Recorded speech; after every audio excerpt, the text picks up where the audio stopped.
Boa noite, turma. Espero que vocês estejam bem. Essa aí é a nossa primeira aula do segundo bimestre. E aí, como eu comentei com vocês no grupo, é uma aula que eu estou dando para a turma que está indo no presencial. E aí eu vou tentar fazer essa ponte com o Centro de Mídias SP.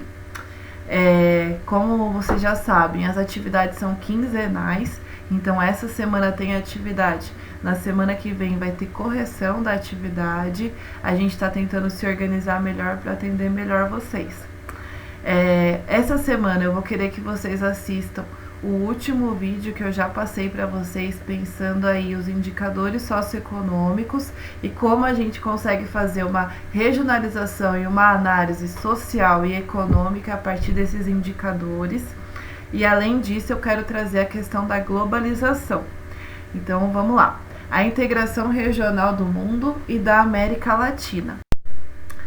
Aqui eu quis trazer o conceito de globalização, que é um conceito aí apontado por segundo Boaventura de Souza Santos. Ele aí é quem o próprio Centro de Mídia já trouxe pra gente, e é um autor que eu gosto bastante também.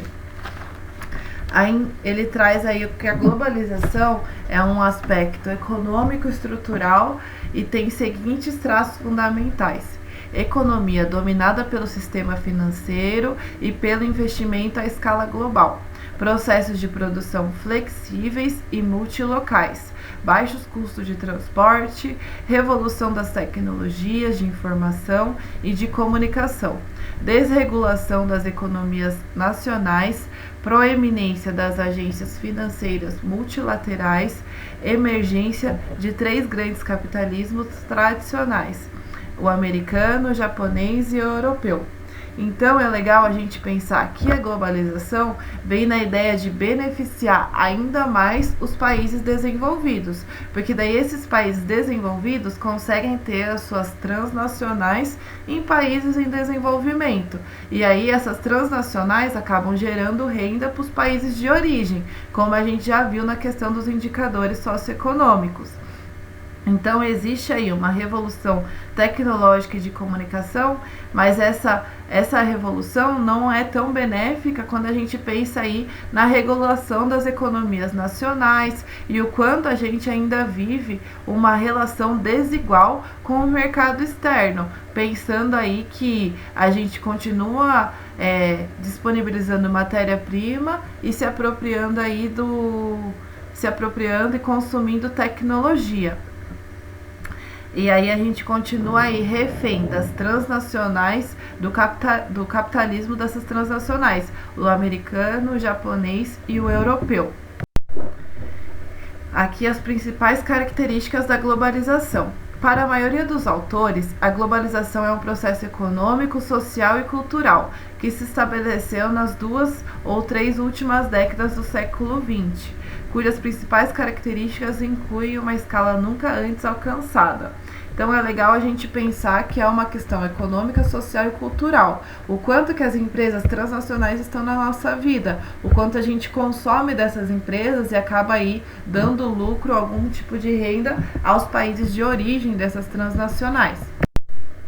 Então, um crescimento do comércio internacional de bens, produtos e serviços, a transnacionalização de mega empresas, a livre circulação de capitais, a privatização da economia e minimização do papel dos governos e dos Estados-nações.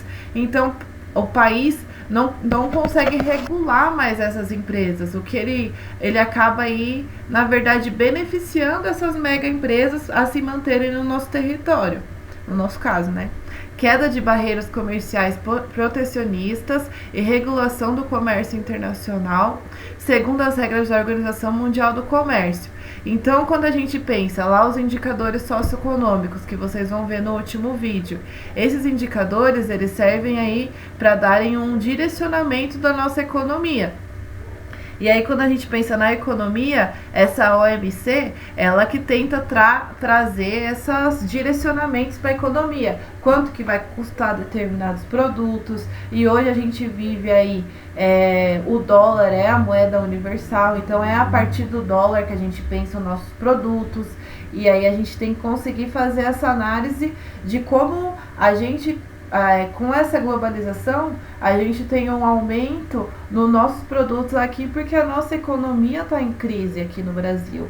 E a gente acaba aí, no caso da Petrobras, a gente produz gasolina, mas acaba vendendo essa gasolina para o mercado exterior, e quem regula é o mercado exterior o valor da nossa gasolina. Então, mesmo a gente sendo dona do produto, quem acaba regulando é aí essa Organização Mundial do Comércio. A gente acaba sendo regulado por essas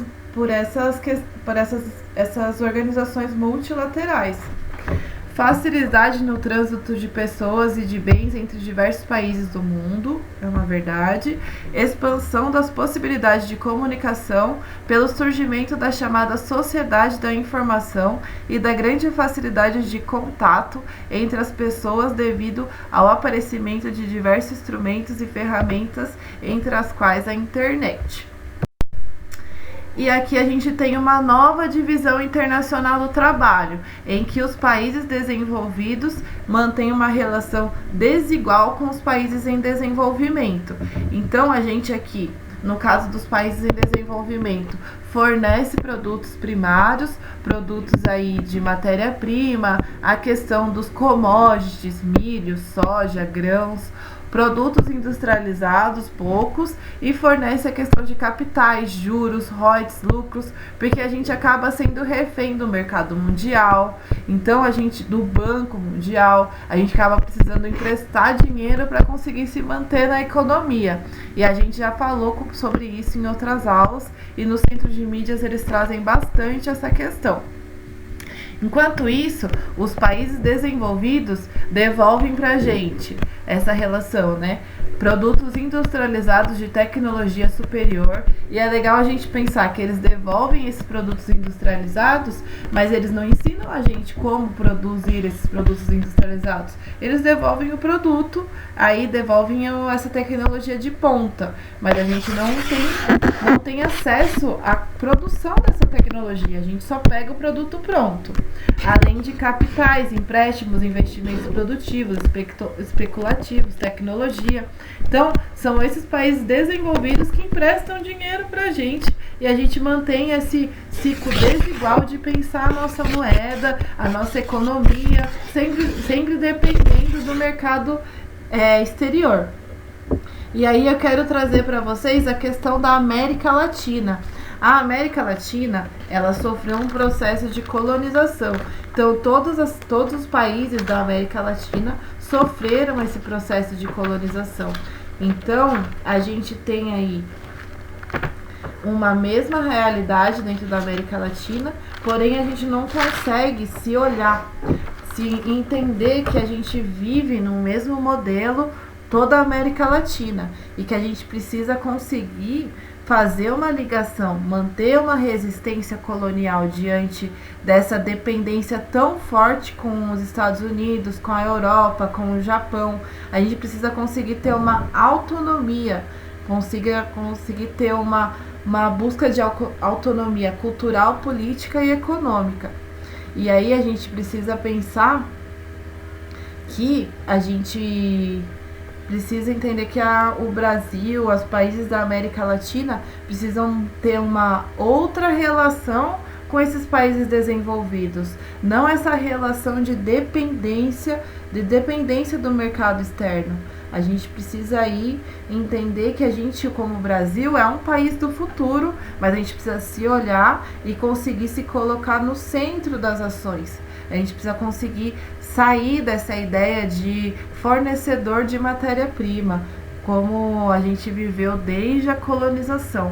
Então, sair dessa ideia de dependência do mercado externo, dependência dessas grandes empresas dos Estados Unidos da América do Norte, da Europa, do Japão. Então vamos tentar pensar nesse sentido e eu vou trazer uma atividade que a gente consiga refletir por esse sentido, tá bom? Desde já agradeço e aí a gente segue firme aí para as próximas atividades.